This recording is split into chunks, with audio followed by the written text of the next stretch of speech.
নজরুল জন্মজয়ন্তী উদ্বোধন করতে ময়মনসিংহ থেকে ত্রিশালে যাচ্ছেন প্রধানমন্ত্রী তারেক রহমান। এ নিয়ে আরও জানাতে যুক্ত আছেন সহকর্মী হারুনুর রশিদ।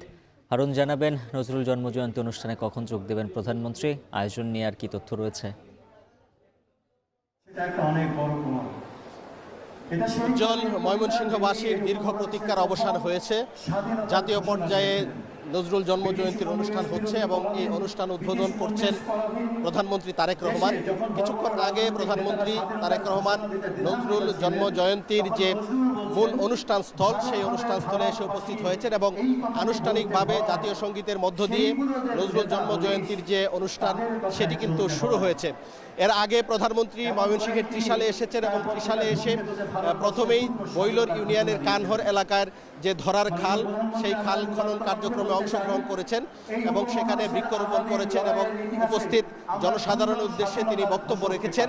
এবং সেই খাল খনন কর্মসূচির উদ্বোধনের আনুষ্ঠানিকতা শেষে কিছুক্ষণ আগে ত্রিশালের নজরুল একাডেমি মাঠে যে নজরুল মঞ্চ রয়েছে, জাতীয় কবি কাজী নজরুল ইসলামের বাল্যস্মৃতি বিজড়িত যে নজরুল একাডেমি, সেই নজরুল একাডেমির নজরুল মঞ্চে জাতীয় পর্যায়ের নজরুল জন্মজয়ন্তীর অনুষ্ঠান শুরু হয়েছে এবং সেই অনুষ্ঠানে তিনি প্রধান অতিথি হিসেবে যুক্ত হয়েছেন। এবং আমরা যেটি দেখেছি যে তিনি মঞ্চে এসেই হাত নেড়ে উপস্থিত জনসাধারণের উদ্দেশ্যে তিনি শুভেচ্ছা বিনিময় করেছেন এবং এই শুভেচ্ছার জবাবে কিন্তু সাধারণ মানুষ করতালি দিয়ে প্রধানমন্ত্রীকে বরণ করে নিয়েছেন। এবং এই মুহূর্তে আনুষ্ঠানিক যে বিভিন্ন পক্ষের যে বক্তব্য সেটি চলছে। আমরা দেখেছি যে স্থানীয় যিনি সংসদ সদস্য ডাক্তার মাহবুবুর রহমান লিটন, তিনি কিন্তু বক্তব্য রেখেছেন।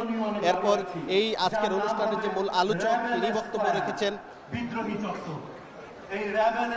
এবং এখনো বক্তব্য চলছে। এর কিছুক্ষণ পরেই প্রধানমন্ত্রী তার যে এই উদ্বোধনী অনুষ্ঠানে তার যে বক্তব্য, সেই বক্তব্য রাখবেন এবং এই অনুষ্ঠানটি কিন্তু উদ্বোধন করবেন। আমরা দেখতে পাচ্ছি যে এই নজরুল জন্মজয়ন্তীর যে অনুষ্ঠান স্থল নজরুল একাডেমি, সেখানে কিন্তু এখন মানুষের ঢল নেমেছে।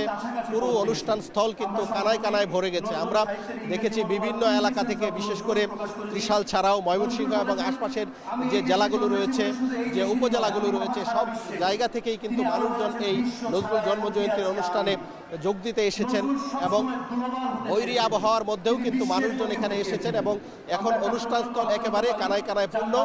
বক্তব্য চলছে, কিছুক্ষণ পর প্রধানমন্ত্রী বক্তব্য রাখবেন এবং এই জন্মজয়ন্তীর যে অনুষ্ঠান সেটি উদ্বোধন করবেন।